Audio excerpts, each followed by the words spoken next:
नमस्कार, दिन भर की बड़ी खबरों में आपका स्वागत है। मैं हूं आपके साथ अंशिता। आज इस बुलेटिन में बात होगी अमित शाह को राहुल गांधी की चेतावनी की, झारखंड में छात्रों के साथ सरकार की बनती बात की, नौजवानों को न्याय भी मिलेगा और जिन्होंने गड़बड़ी की है उनको कठोर से कठोर दंड भी मिलेगा। देखेंगे पश्चिम बंगाल की सीएम ममता बनर्जी की कैसे बची जान। क्या अगर हम गाड़ी का कांच शीशा खुला रखता तो हमारा माथा फट जाता, हम लोग सब मर जाता। सदन में सरकार और विपक्ष के बीच क्या टूटेगा गतिरोध, जानेंगे राम मंदिर चढ़ावा चोरी पर कैसे घिरती जा रही है बीजेपी की सरकार। और वो देखरेख करने वालों का ट्रस्ट कौन बनाए हैं, तो हमारे प्राइम मिनिस्टर ने ही बनाया।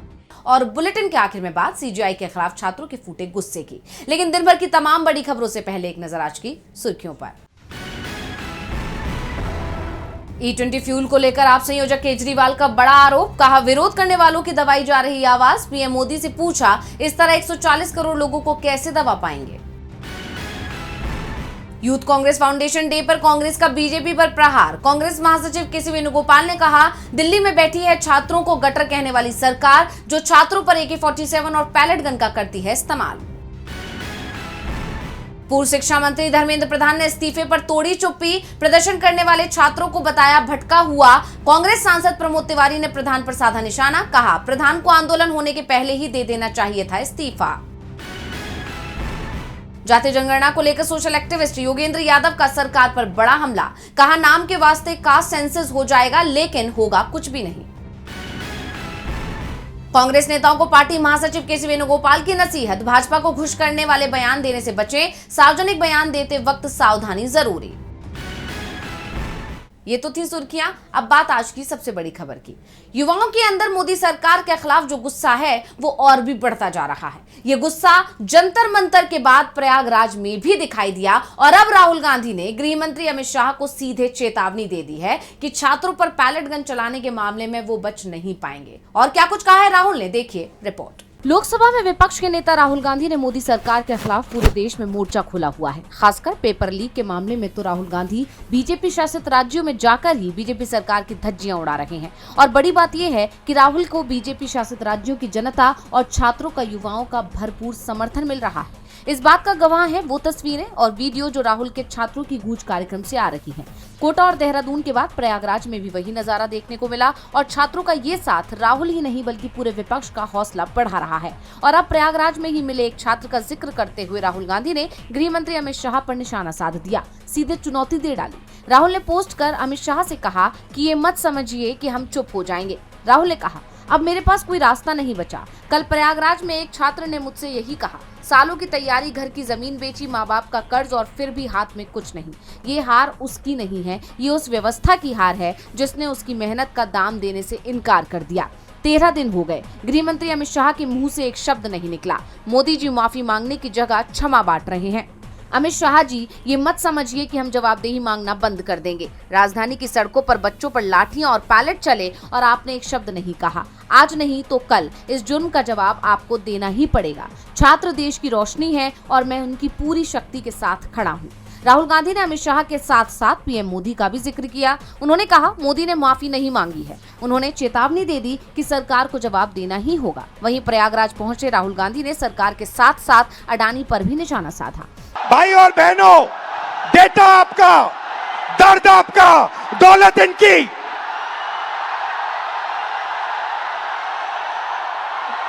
दर्द आपका, डेटा आपका, दौलत इनकी। ये सिस्टम है। अंबेडकर जी ने कहा था सोशल, पॉलिटिकल, इकोनॉमिक। ये देखिए, ये है इकोनॉमिक, पैसा, अडानी। इनकी आमदनी 10 साल में 30 गुना बढ़ी है। ये पहले ग्लोबल रिच लिस्ट में 600 नंबर पे हुआ करते थे, 10 साल के अंदर ये दूसरे नंबर पे पहुंच गए। ये पूरे सिस्टम को फाइनेंशियल सपोर्ट देते हैं। राहुल गांधी ने कहा पूरा सिस्टम बीजेपी आरएसएस पूंजीपतियों के फायदे के लिए चलाया जाता है। प्रयागराज में सरकार पर निशाना साधने के बाद राहुल ने अब अमित शाह को सीधे चुनौती दे दी है। छात्रों का गुस्सा पेपर लीक को लेकर है, नौकरियों में धांधलियों को लेकर है। छात्रों का एक आंदोलन झारखंड में भी चल रहा है। बस अंतर इतना है कि दिल्ली की सरकार जंतर मंतर पर आंदोलन करने वाले छात्रों से बातचीत को तैयार नहीं थी। वहीं झारखंड की सरकार लगातार छात्रों से बात कर रही है और उनकी अधिकांश मांगों को मानने के लिए सहमत भी दिख रही है। तो क्या नतीजा रहा छात्र और सरकार की बैठक का, देखिए ये रिपोर्ट। रांची में छात्रों ने सरकार के खिलाफ मोर्चा खोला हुआ है। छात्र अनशन कर रहे हैं। उनकी तबीयत लगातार बिगड़ती जा रही है। छात्रों की मांग है कि जेपीएससी और जेएसएससी की कार्यप्रणाली में सुधार किया जाए और धांधली को रोका जाए। इसके साथ ही परीक्षाओं में हुई धांधली और पेपर लीक मामलों की सीबीआई से जांच कराने की मांग भी की जा रही है।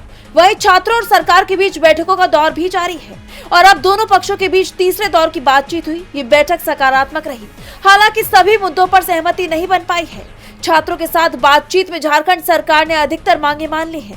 हालांकि सीबीआई जांच के लिए सरकार तैयार नहीं है। परीक्षा रद्द करने पर भी सरकार के साथ सहमति नहीं बन पाई है, जिसके बाद छात्रों ने आंदोलन जारी रखने का ऐलान कर दिया है। इस बीच मुख्यमंत्री हेमंत सोरेन का बड़ा बयान सामने आया है। उन्होंने कह दिया है कि छात्रों के लिए सरकार के दरवाजे खुले हैं। हेमंत सोरेन ने कहा कि झारखंड के साथ साजिश हो रही है। युवा छात्र हमारे लिए अहम है। छात्र भ्रमित ना हो, छात्रों के साथ न्याय होगा। युवाओं को गुमराह किया जा रहा है। छात्र सरकार तक अपनी बात पहुंचाएं।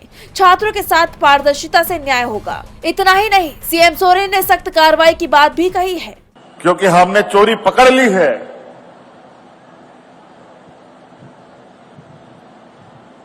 और नौजवानों को न्याय भी मिलेगा और जिन्होंने गड़बड़ी की है उनको कठोर से कठोर दंड भी मिलेगा।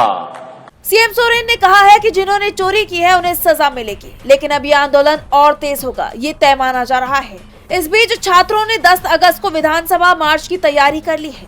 अब देखना होगा कि आंदोलन आगे क्या रूप लेता है। छात्रों की अधिकांश मांगों को मानने के संकेत झारखंड सरकार की तरफ से दिए जा रहे हैं, यानी झारखंड में बात बनती दिख रही है। लेकिन पश्चिम बंगाल में मामला बिगड़ता दिखाई दे रहा है। यहां राजनीतिक हिंसा में कमी नहीं आ रही है और अब टीएमसी चीफ और पश्चिम बंगाल की मुख्यमंत्री ममता बनर्जी पर हमला किया गया।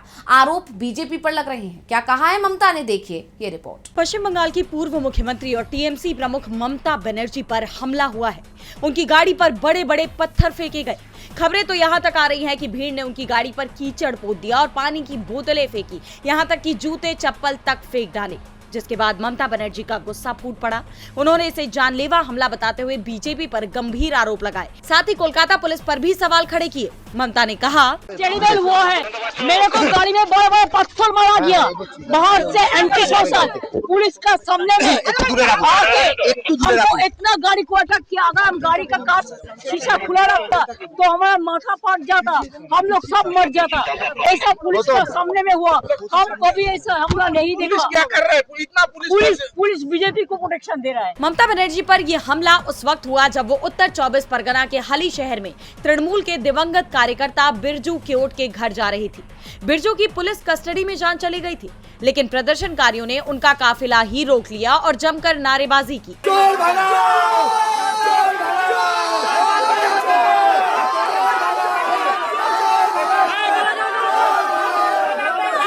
ममता बनर्जी पर हुए इस हमले ने एक बार फिर राज्य की कानून व्यवस्था पर गंभीर सवाल खड़े कर दिए हैं, क्योंकि ये कोई पहला ऐसा मामला नहीं है। इससे पहले भी कई टीएमसी नेताओं को निशाना बनाया जा चुका है। चुनाव नतीजों के कुछ ही दिन बाद पार्टी महासचिव अभिषेक बनर्जी पर पत्थर फेंके गए, उनकी शर्ट तक फाड़ दी गई थी। महुआ मोइत्रा के ऑफिस पर अंडे फेंके गए थे, जबकि कल्याण बनर्जी के सिर में तो गंभीर चोट तक आई थी। बीजेपी के सत्ता में आने के बाद से लगातार टीएमसी नेताओं को हिंसा का सामना करना पड़ रहा है, जिसे लेकर टीएमसी का आरोप है कि इसके पीछे बीजेपी का हाथ है। इस घटना को लेकर भी ममता बनर्जी ने कहा कि भाजपा के गुंडों के जरिए ये काम किया गया है। सिक्योरिटी भूल जाओ, पुलिस गुंडों को बचा रही है। बंगाल गुंडों के हाथ में आ गया है, हम केस करेंगे। ममता ने इस घटना के खिलाफ केस करने की बात कही है, जिससे साफ है कि ये मामला यहीं थमने वाला नहीं है। ऐसे में अब देखना ये होगा कि इस पर बीजेपी की क्या प्रतिक्रिया आती है। ममता बनर्जी पर हमला हुआ है और ये सब पुलिस की मौजूदगी में हुआ, जिसके बाद बीजेपी की सरकार घिरती हुई दिख रही है। मामला संसद में भी उठ सकता है, जहां पहले से ही सरकार छात्रों के मुद्दे पर फंसी हुई है। संसद का सत्र सत्ता पक्ष के हंगामे के चलते ठप पड़ा है और ये टकराव एक बार फिर देखने को मिल सकता है। संसद का मॉनसून सत्र जारी है, जिसमें मोदी सरकार बुरी तरह से घिरी हुई नजर आ रही है। विपक्ष लगातार गृह मंत्री अमित शाह से सवाल कर रहा है कि छात्रों पर लाठीचार्ज का आदेश किसने दिया, लेकिन जवाब देना तो दूर, शाह संसद में नजर भी नहीं आ रहे। वो संसद में आ तो रहे हैं, लेकिन मॉनसून सत्र की कार्यवाही में शामिल नहीं हो रहे। लेकिन शाह का ये लुका छिपी का खेल ज्यादा दिन तक नहीं चलने वाला। दरअसल केंद्र सरकार संसद में विदेशी अंशदान विनियम अधिनियम यानी FCRA संशोधन बिल पेश करने वाली है, जो गृह मंत्री अमित शाह पेश करेंगे और इसके लिए शाह को सदन में आना ही होगा। और अगर शाह बिल पेश करने सदन में नहीं आते तो FCRA संशोधन बिल पास करवाना सरकार के लिए मुश्किल होगा, यानी दोनों तरफ से मोदी सरकार ही घिरने वाली है। हालांकि शाह के सदन में आने की संभावनाएं ज्यादा हैं। ऐसे में शाह को घेरने के लिए विपक्ष भी पूरी तरह से तैयार है। कांग्रेस पार्टी ने सांसदों को व्हिप जारी किया है। व्हिप में कहा गया है कि सभी सांसद सुबह 11 बजे से सदन की कार्यवाही स्थगित होने तक अनिवार्य रूप से उपस्थित रहें और पार्टी के रुख का समर्थन करें। यानी साफ है कि 10 अगस्त को संसद में जोरदार बहस देखने को मिलने वाली है। जाहिर है कि अगर शाह सदन में आए तो विपक्ष लाठीचार्ज का मुद्दा जरूर उठाएगा। शाह से सवाल किया जाएगा कि छात्रों पर पैलेट गन इस्तेमाल करने और जरूरत से ज्यादा बल प्रयोग क्यों किया गया, किसने आदेश दिया था ऐसा करने के लिए। वहीं अब देखना होगा कि मॉनसून सत्र में आगे क्या कुछ होता है। मोदी सरकार पर मनमानी करने के आरोप लग रहे हैं, क्योंकि वो खुद ही संसद नहीं चलने दे रही है और सरकार की ये मनमानी देश के विश्वविद्यालयों में भी देखी जा रही है। छात्र नेता उमर खालिद की किताब से जुड़े एक कार्यक्रम JNU में रखा गया था और अब खबर आ रही है कि इस कार्यक्रम की अनुमति यूनिवर्सिटी की तरफ से ही रद्द कर दी गई। दिल्ली हिंसा के आरोपी उमर खालिद को 6 साल से जेल में रखे जाने को लेकर पहले से ही मोदी सरकार सवालों से घिरी हुई है। जिस तरह दिल्ली पुलिस इस मामले में आरोप तय नहीं कर पा रही, लेकिन उमर की जमानत का विरोध जरूर किया जा रहा है। उस पर कई सवाल उठ रहे हैं। अंतर्राष्ट्रीय स्तर पर यह मामला चर्चा का विषय बना हुआ है, जिससे मोदी सरकार पर भी दबाव बढ़ता दिखाई दे रहा है। यही वजह है कि सरकार उन सभी आवाजों को दबाने की कोशिश कर रही है जो उमर खालिद के समर्थन में उठती नजर आती है। इसका ताजा मामला सामने आया है JNU से, जहां उमर खालिद की किताब फ्रैक्चर्ड कम्युनिटीज पर चर्चा के लिए कार्यक्रम का आयोजन किया जाना था। स्टूडेंट्स यूनियन ने 10 अगस्त को आदिवासी दिवस के मौके पर इस किताब पर एक सार्वजनिक चर्चा के लिए स्कूल ऑफ सोशल साइंसेज के ऑडिटोरियम को बुक किया था, लेकिन ऐन वक्त पर JNU प्रशासन ने ये बुकिंग रद्द कर दी। यूनिवर्सिटी की तरफ से जारी एक नोटिस के मुताबिक ये बुकिंग इसलिए रद्द की गई क्योंकि ऑडिटोरियम के लिए जमा किए गए वेन्यू रिक्वेस्ट फॉर्म में प्रस्तावित कार्यक्रम के बारे में पूरी जानकारी नहीं दी गई थी। ये फैसला इस आधार पर लिया गया है क्योंकि कैंपस में ऑडिटोरियम और अन्य जगहों के इस्तेमाल को लेकर पारदर्शिता जरूरी है। यूनिवर्सिटी की तरफ से भले ही पारदर्शिता की कमी का हवाला दिया जा रहा हो, लेकिन ये दावा किया जा रहा है कि JNU प्रशासन सरकार के दबाव में है और ये पहली बार नहीं है जब उसे दबाव में इस तरह का फैसला करना पड़ा हो। इससे पहले जंतर मंतर पर मोदी सरकार के खिलाफ युवाओं के प्रोटेस्ट में शामिल होने वाले छात्रों को रोकने के लिए भी JNU प्रशासन ने सख्ती बरती थी। तब भी उसके इस फैसले को लेकर सरकार पर सवाल उठे थे। ऐसे में अब इस चर्चा को रोकने की कोशिशों पर भी बहस गरमा गई है और सरकार सवालों से घिर गई है। खालिद का डर सरकार के सिर चढ़कर बोल रहा है और यही कारण है कि सरकार के दबाव में खालिद की किताब से जुड़े कार्यक्रम को रद्द करवाना पड़ गया। लेकिन बीजेपी सरकार की मुश्किलें कम नहीं हो रही हैं। पेपर लीक से लेकर राम मंदिर चढ़ावा चोरी तक वो बुरी तरह से घिरी हुई है और अब इसे लेकर कांग्रेस अध्यक्ष मल्लिकार्जुन खड़गे ने मोदी सरकार पर तीखा हमला बोला है। क्या कहा है खड़गे ने, देखिए ये रिपोर्ट। राम मंदिर चढ़ावा चोरी के मुद्दे पर बीजेपी बुरी तरह घिरती जा रही है। उस पर मुख्य आरोपियों को बचाने के आरोप लग रहे हैं। मंदिर के चढ़ावे से इतनी बड़ी चोरी होने के बाद अब तक पीएम मोदी ने इस मुद्दे का जिक्र तक नहीं किया। इस पर अब कांग्रेस अध्यक्ष मल्लिकार्जुन खड़गे ने उन्हें घेर लिया है। खड़गे ने साफ कहा कि राम मंदिर में चढ़ावा चोरी करने वाले मंदिर ट्रस्ट के ही लोग हैं, जिन्हें खुद नरेंद्र मोदी ने चुना है। ऐसे में नरेंद्र मोदी को सदन में आकर जवाब देना चाहिए कि आखिर ये चढ़ावा चोरी क्यों और कैसे हुई। इस चोरी ने देश के करोड़ों राम भक्तों की आस्था को चोट पहुंचाई है। और वो देखरेख करने वालों का ट्रस्ट कौन बनाए हैं, तो हमारे प्राइम मिनिस्टर ने ही बनाया। उद्घाटन कौन किया, उन्होंने किया। पूजा किसने शुरू की, उन्होंने किया। झंडा किसने चढ़ाया राम मंदिर पे, उसने किया। ट्रस्ट के मेंबर्स को सेलेक्ट किसने किया, उसने किया। इसीलिए हम ये चाहते हैं कि जब सारी चीजें आप किए हैं तो आप आके सदन में रिप्लाई दो, क्यों ऐसा हुआ, कौन से कैरेक्टर के लोगों को आपने अपने ट्रस्ट में डाले, हम पूछना चाहते हैं। आप क्यों डर रहे, समझ में नहीं आ रहा। न सिर्फ चढ़ावा चोरी के मुद्दे पर बल्कि विदेशी अंशदान विनियमन अधिनियम यानी FCRA में संशोधन करने पर भी खरगे ने सरकार को घेरा है। दरअसल विदेशी फंडिंग को लेकर भारत सरकार एक बड़ा कानूनी बदलाव करने जा रही है, जबकि इस बिल को लेकर विपक्ष में नाराजगी है और विपक्ष ने इसका पुरजोर विरोध करने की तैयारी भी शुरू कर दी है। इसकी जानकारी देते हुए खरगे ने आगे कहा, देखो FCR के बारे में हम तो अपोज करने वाले हैं। एक दूसरी चीज, ऑल पार्टी मीटिंग हम बुला के, जो हमेशा फ्लोर लीडर की मीटिंग होती है, बुला के निर्णय लेंगे कल। तो साफ है कि अब मोदी सरकार की मुश्किलें बढ़ने वाली है। और बुलेटिन के आखिर में बात सीजेआई सूर्यकांत के विरोध की। सीजेआई सूर्यकांत का बेरोजगार युवाओं को कॉकरोच बताना अब उन्हीं पर भारी पड़ रहा है। सरकार के लिए मुसीबत बने युवाओं ने अब सीजेआई का विरोध करना भी शुरू कर दिया है। अभी हाल ही में Tata institute of social sciences में उनका कार्यक्रम सिर्फ इसलिए स्थगित कर दिया गया था और अब ऐसा ही एक और मामला सामने आया। हैदराबाद के एक यूनिवर्सिटी में सीजेआई को चीफ गेस्ट के तौर पर बुलाया गया, लेकिन युवाओं ने यूनिवर्सिटी प्रशासन के इस फैसले का विरोध किया। क्या है पूरी खबर, देखिए रिपोर्ट में। सीजेआई सूर्यकांत का बेरोजगार युवाओं को कॉकरोचों बताना सरकार की मुश्किलें बढ़ाने के बाद अब उनकी मुश्किलें भी बढ़ाता हुआ दिखाई दे रहा है। युवाओं ने शिक्षा से जुड़े इवेंट्स में सीजेआई की मौजूदगी को नकारना शुरू कर दिया है। ताजा मामला सामने आया है हैदराबाद की national academy of legal studies research यानी नालसार यूनिवर्सिटी से। दरअसल नालसार यूनिवर्सिटी में कॉन्वोकेशन सेरेमनी के लिए सीजेआई सूर्यकांत को बतौर चीफ गेस्ट के लिए इनवाइट किया गया था और यूनिवर्सिटी का यही फैसला विवादों के घेरे में आ गया। यूनिवर्सिटी के पास आउट हो रहे छात्रों के एक ग्रुप ने इस फैसले का विरोध किया है। साल 2026 बैच के छात्रों के एक ग्रुप ने यूनिवर्सिटी के वाइस चांसलर, कुल सचिव, फैकल्टी और विश्वविद्यालय प्रशासन को एक लेटर लिखा है, जिसमें छात्रों ने प्रशासन से अपने फैसले पर दोबारा विचार करने की मांग की है। साथ ही सीजेआई के हाथों से डिग्री भी लेने से भी मना कर दिया। छात्रों ने कहा, युवाओं को कॉकरोच कहने से लेकर पुलिस बरपर्दा के वीडियो देखने का समय न होने जैसे असंवेदनशील बयान देने तक सीजेआई ने हमारे जैसे छात्रों के लिए उदासीनता दिखाई है।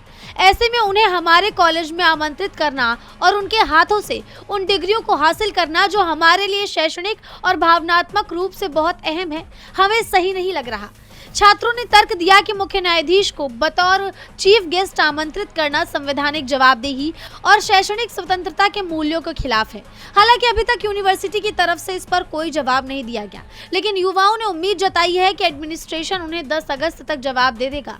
और ये कोई पहली बार नहीं है जब किसी ऐसे कार्यक्रम को रद्द सिर्फ इसलिए किया गया है क्योंकि मुख्य अतिथि वहां पर सीजेआई सूर्यकांत है।